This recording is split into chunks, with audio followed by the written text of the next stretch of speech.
जिस राह पे तुम चल रहे हो बेटा, एक दिन पूरी तरह फंसोगे। पुलिस एफआईआर कर रही है, मोदी जी माफ कर रहे हैं। क्या चल रहा है ये? अपनी औकात दिखा रहे हो 15 साल की बच्ची को इस तरीके से प्रताड़ित करके। उसकी शक्ल देखो कैसी मायूस हो रही है बेचारी। आपको अधिकार है उन्हें माफ करने, उल्टा आपको खुद माफी मांगनी चाहिए देश की महिलाओं से, देश की बच्चियों से, देश के बच्चों से, देश के युवाओं से।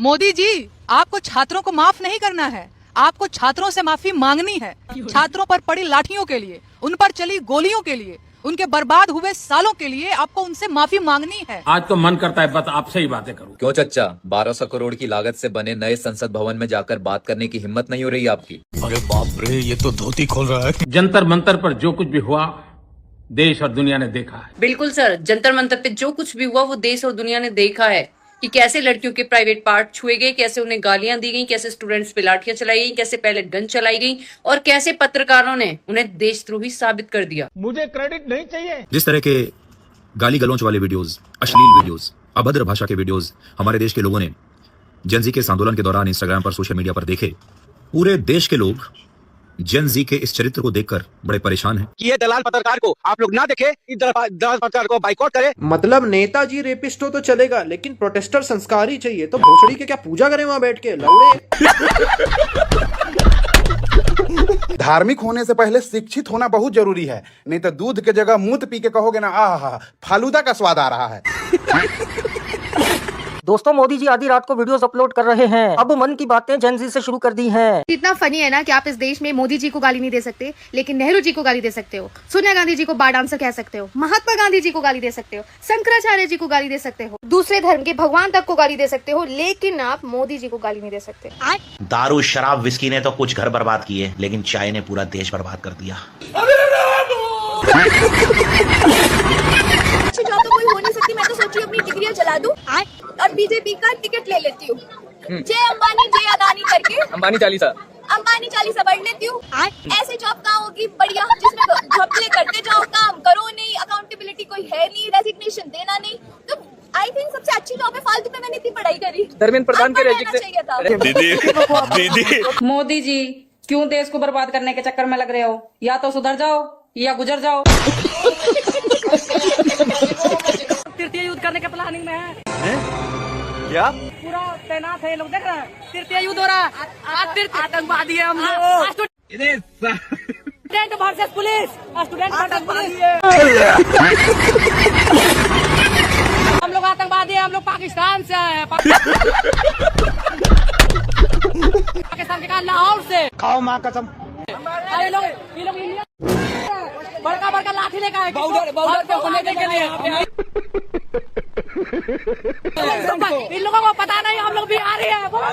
जय बिहार, जय बिहार। भाइयों बहनों, नहीं भाइयों बहनों पुराना हो गया, अब क्या आ गया है? Hi friends. अपने दोस्त को इतना कौन मारता है भाई? नहीं होना है तुम्हारा फ्रेंड। Hi friends. अरे कौन भौंक रहा है ये बदतमीज? कुछ शरारती बच्चों ने भद्दी भद्दी गालियां बोली। ये क्या सुन रहा हूँ मैं? मैं ये कह रहा हूँ कि मुझे भी माफी मांगनी पड़ेगी क्या? क्योंकि मैंने भी बोला है ना मोदी काम। भाई मत गालियां दो मेरे मोदी जी को, मत गालियां दो। ये कौन है भाई? ये नरेंद्र मोदी है। ये वो है नरेंद्र मोदी है। अभी सबूत दिखाऊं?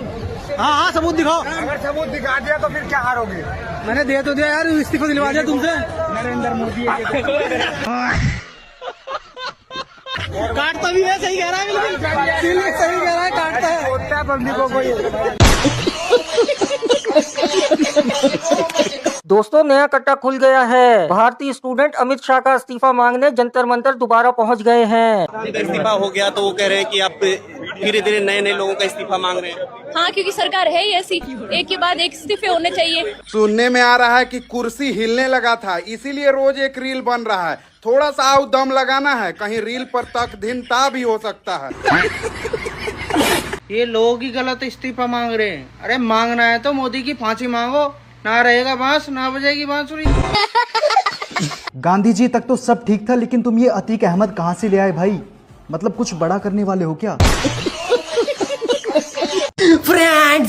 फ्रेंड्स मेरे को गाली दे रहे, मेरी मम्मी को गाली दे रहे। अरे आपने बच्चे को उठे हैं भाई, गाली तो पड़ेगी, है ना।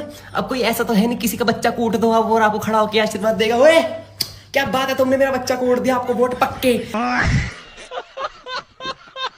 माँ बहन की गाली से दिक्कत है तुम लोगों को, और माँ बहन के बीच में डंडे जो बजा रहे थे उसकी शर्म भी नहीं है क्या? सही पकड़े हैं। काश मोदी जी के बच्चे होते, धर्मेंद्र प्रधान के इस्तीफे से कितना खुश होते। मैं सच कह रही हूँ, बम पटकारे खूब बजाते। 25 साल की रुचिका ने मोदी को गाली क्या दे दिया, उसके ऊपर FIR हो जाता है। और वहीं दूसरी तरफ हमारी हिंदू शेरनी जो राष्ट्रपिता महात्मा गांधी को गाली देती है, भद्दी भद्दी बातें बोलती है, नेहरू जी को भी गाली देती है, उस पर आज तक कोई भी FIR नहीं होता है। हमारे यहाँ ऐसा ही होता है। यही नहीं, अभी और सुनिए। मुझे तो गालियां दी गई, मेरी स्वर्गीय माता को भी गालियां दी गई। अच्छा हाँ, ये चीज गलत हुई है, क्योंकि स्वर्गीय लोगों को अपमान करने का, गाली देने का राइट सिर्फ मोदी जी के पास है। अब गर्दा उड़ेगा भैया। हमारे देश का प्रधानमंत्री विक्टिम कार्ड खेल रहा है, वीडियो बना बना के बोल रहा है मेरी माँ को गाली दिया, जंतर मंतर पे गलत हुआ, और तेरे दोस्त ने जो बच्चों पे लाठियां चलवाई, 12 साल की बच्ची का सर फोड़ दिया, क्या वो स्टूडेंट है कि टेररिस्ट है? तो थोड़ा तो शर्म कर ले प्रधानमंत्री। You are a good question. ये बच्ची अभी 15 साल की है, और वहीं ये महिला जो है ये कितने साल की है, जो ये आए दिन हमारे राष्ट्रपिता गांधी जी को गालियां देती रहती है। इतना हरामखोर आदमी था। आप कहते थे कि जी बापू तो चरखा चलाता था, बापू के हार्ड एकदम स्ट्रेट रहते थे, सीना तान के खड़ा रहता था अंग्रेजों के सामने। तो आप जैसे ही कोई जवान लौंडिया दिख गए आ जाए, इसके खिलाफ तो FIR होगी। गाली कैसे दे रहे हो बे तुम लोग मोदी जी को? मैं कट्टर मोदी भक्त हूँ। और क्या तुम लोग बोल रहे हो कि मोदी जी चोर है, चोर है, जवाब नहीं देते, जवाब नहीं देते। तुम लोगों ने धुरंधर नहीं देखी, उसमें जवाब ही तो दिया है। 2 पार्ट में जवाब दिया। आज तक किसी भी पॉलिटिशियन ने ऐसा कोई जवाब दिया? पूरी मूवी बन गई उनके जवाब पर। और रही बात नीट के पेपर लीक पे, तो इस पे भी आदित्य धार मूवी बना रहे हैं, धुरंधर 3 में रिवील होगा। और ये जो प्रोटेस्ट चल रहा है ना, कॉकरोच जनता पार्टी, इसमें पता चलेगा धुरंधर में कि ये सब दुश्मन देश की साजिश है। बाबा नेता चलेगा रेपिस्ट, लेकिन प्रोटेस्टर बिल्कुल संस्कारी चाहिए। पहले मोदी जी की बात सुन लो। एक कल्चरल शॉक है कि हमारी बेटियां इस प्रकार की भाषा कैसे बोल सकती है। जैसे आपके नेता भरे महफिल में बोल सकते हैं। कि हमारी बेटियां, मैं उन्हें माफ करना चाहता हूं।